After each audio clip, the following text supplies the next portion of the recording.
What is up, Jordan Nation? How are we doing today? We are doing something that is the exact same as something that we've already done, but different. We're doing my hair. Okay, so I don't know how well you can see it, but my roots are rooting. And I've quite honestly thought about dyeing the whole thing dark brown just to avoid having to deal with this mess, because doing this myself quite honestly gives me a heart attack every single time. However, I really like the way that my dark brown is fading, because the first time I did it, it was essentially black, and I don't want black hair. Plus, I'm trying to kind of get it back to my natural color. Like, my roots up here really don't look bad. It's just against the blonde. And I give the people what they want. What can I say? Every time I talk about dyeing the blonde brown, everyone's like, oh, but we love the blonde. So we're keeping the blonde. But what we're doing this time is we're not gonna foil it, and the space that I have to do this in is much more dumb. Like, I will show you what I'm talking about here in a second, but first I wanna show you guys the products that I'm using, because if Brad Mondo called me out on anything, it was leaving y'all in the dark for the entire video. So this time I'm gonna explain what I'm doing. I used to be a professional hairdresser, but don't take anything that I'm doing as direction, advice, because like I said, this is about to be extremely stupid, and worst comes to worst, we'll shave our head again. That's right, I said again. Insert picture here. Been there, done that. Would I want to do it again? No. But would I? I guess. Right now, I am mixing up my lightener, and like I said, don't take this as direction, but I want to use 20 volume developer because I'm not foiling it this time. I could not be bothered. With that being said, I only have 10 volume and 30 volume. So what we're gonna do is we're gonna do equal parts of each, but they're different brands. This is the Ion Sensitive Scalp, of course, in the 10 volume, and the Clariol Professional Pure White in 30. And then, to make it even better, little brand mixing, we have the generic Value Products Powder Lightener. Just good old Sally's generic.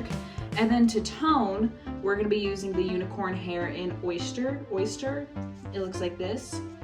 This is exactly what I did last time, and it worked out okay. Let's just get to mixing, okay? So what I'm gonna do is we're gonna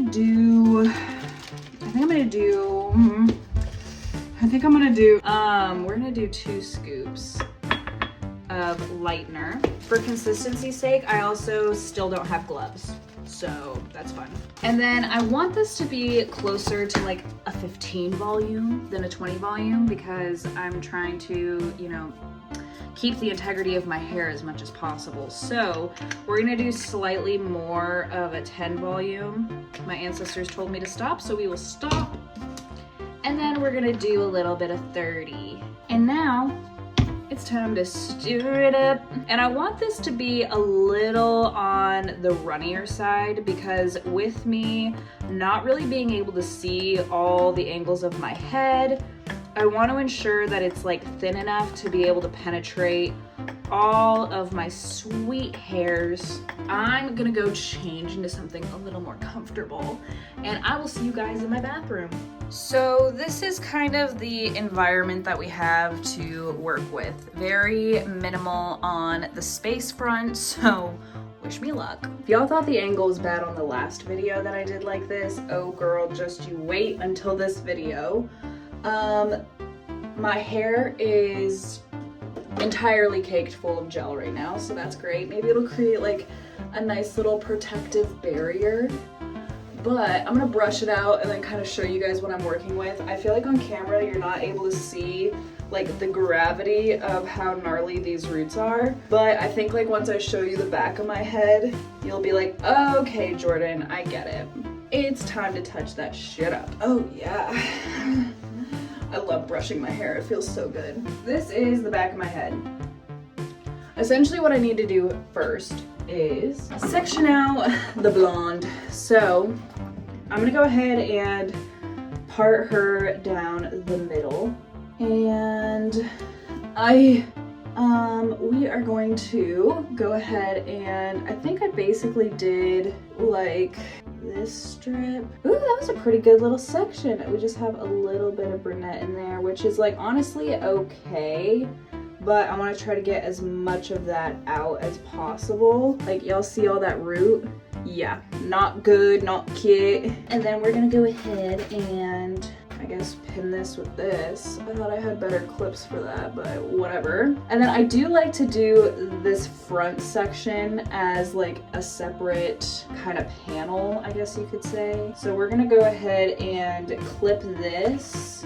This is like the tiniest little piece of hair clip ever. This feels totally stupid. And then we're gonna go ahead and clip this. Do we like necessarily need to clip it? No, but I just wanna keep everything organized. And then now we're just gonna do the same thing to the other side. So essentially what I did was I just held it back, stuck my comb under there, tried to get all of that, but there's definitely more of that we could grab. Oh, ooh, we got a big old piece of brunette in there.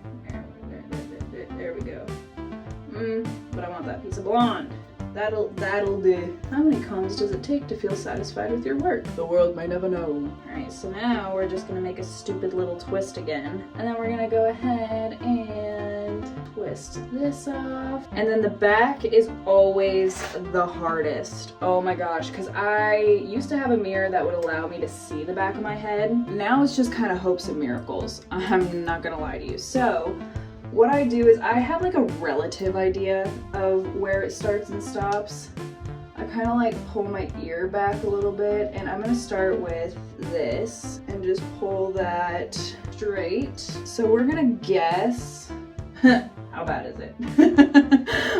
I'm gonna guess that that's mostly it. And we're gonna go ahead and put this into a bun. There's definitely some brown in here, but I think I'm just gonna pick that out actually, because that's like too much. And now it's time to just slap some blonde on here. I'm gonna try to take really thin sections. I like to start in the back. I take each like little tail, I look at it from the side because like clearly that's the best way to see, and I just start kind of dabbing it, and we just kind of like feel it. Don't try this at home. All right, and so now I'm gonna take this section, I'm gonna grab some of this stuff, and we're gonna feel where that part is, and we're just gonna kind of go like this and just kind of dab it all the way across. And then we're gonna go like this, use the back of the comb or the brush, pull a little section down. Uh-oh, she's tangled. And then we're gonna pin it back up, and we're going to split this section into two, and we're gonna look at it from the side, and we're gonna hit it from the back. Hit it from the front. And I feel like the key with this is like you really just gotta like glob it on and try not to let your fear get the best of you. And now we're gonna do the top of this section. Let's see, where's that line? There's that line. It's a lot of like spidey senses, you know? Uh-oh. Something else that you can kind of do is like put your fingers along like your scalp line, so that way you can feel exactly where that part starts and stops.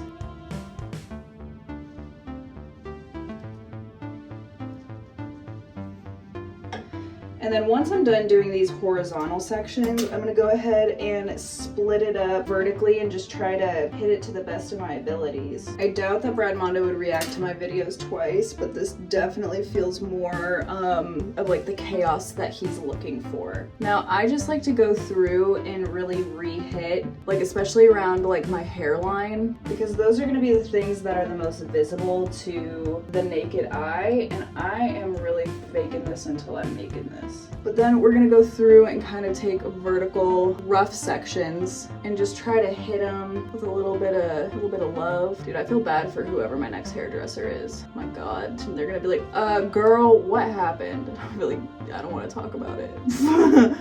I don't want to talk about it. And then they're gonna be like, oh my God, well, what do you do for a living? And I'm like, I actually used to be a hairdresser. And they're gonna be like, girl. And we're gonna split this side in half.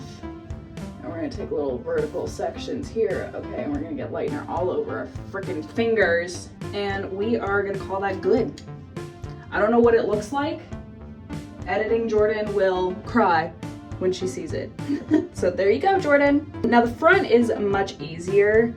I like to start in the front actually, and then work my way towards the back of the sections. And we're gonna do the exact same thing. We're gonna try our best not to overlap. We're gonna try our best to get all of those little baby hairs. And then I like to lift this section up because this is where I always end up missing a spot. And then you can kind of use like your tail to get all that lightener off your face. And then it's just time for the next section. Luckily, this tends to be about 3 sections, so like I'm able to do this fairly quickly, which is good because with lightener you want to move quick. Sometimes if I don't hit the sideburns well enough, I'll just shave them. All right, and so now we are doing the next side piece. So we're starting from the front and working our way back. I just start by getting all of my little baby hairs, like borderline bleaching my face. And then we're gonna hit it from the back.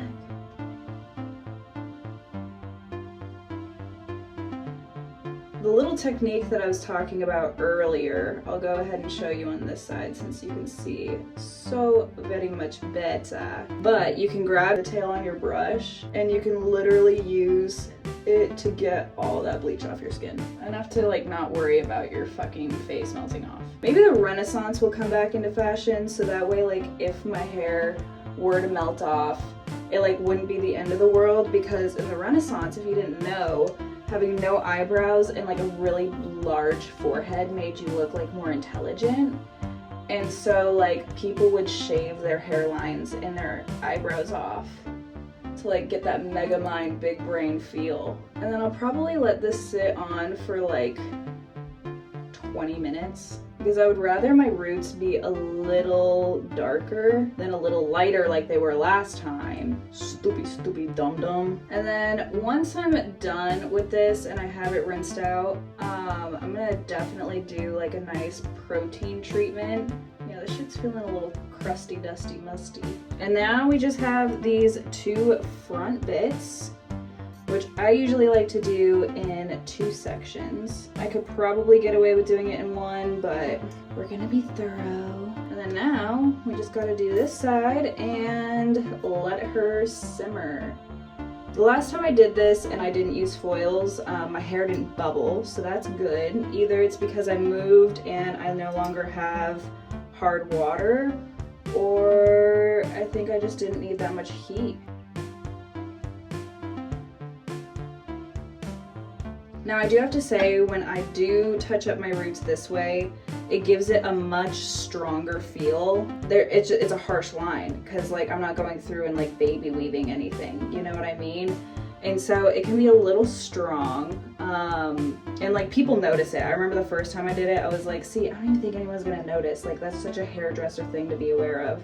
But no, everyone was like, oh my God, you redid your hair. You did something different to your hair. Wow, your hair. And I was like, it's literally the same, but like different. There's definitely a little overlapping, but that's fine. So I'm gonna literally sit and chill like this for 20 to 30 minutes, and then I will come grab you guys when I'm ready to rinse. All right, I don't know if you guys can tell through the lightener, but she is about ready. I got about 5 more minutes left until I need to rinse. And I'm not gonna bore you with the rinsing, okay? It's gonna be like every other hair YouTube video you've ever seen where I'm hunched over a sink, spraying myself and getting water everywhere. I'll come back once it's rinsed and we'll slap a toner on. Like I said, I'm gonna be using the Unicorn Hair Oyster. Let me go ahead and grab it so I can show you. She looks a little something like this. And this is honestly like a hair tint, almost more like a color conditioner. But I like that it cancels out some of the yellow. If I'm not careful with it though, it will make my hair purple, blue, it's been green. Like this has caused my hair to do all sorts of stuff, but it's what I have, and your girl is freaking broke. That's the whole reason why I'm retouching the blonde and not just dyeing it brown, is because I have lightener and I have this and I have no money. So if you want to help a girl out, hit that subscribe button. I hate plugging that shit. but I'm gonna go rinse my hair out before my hair falls out. I should have really taken my mascara off before doing that. We're gonna fix it, okay? I promise I won't look at you like this the whole video. So now we're gonna do like the absolute worst thing that you could do, and we're going to brush it out. Oh, that actually isn't as bad as I expected it to be. Okay, it's the back section that's gonna be rough. I can just tell by the way that it is that this is not gonna be a cute feeling. Oh, I don't know if you guys can hear it, but it's just like starting from the root, working to the ends like a true G. I'm gonna towel dry it just a little bit more, but I want there to be moisture in my hair because I want it to be somewhat protected or like just not gonna suck up all that color. But how's she look back there, huh? You like it? Should I just leave it like this? So we're gonna do exactly what we did last time, and we're just gonna take globs of this in our hands and we are just going to run it through the hair. However, something that I did learn from Brad Mondo's video is not to twist the sections because it'll basically wring them out, and we don't want to do that. We want to have all of our color to the fullest of its abilities. So I'm kind of just going through and trying to make sure that I really mash it in there. You know, just kind of use our fingers to comb it through, get it real nice up and in there. Kind of similar to like how we did the lightener, where like I really want to focus it on obviously like all of it, but with me having very little vision, I really want to make sure that I get the parts that people can see.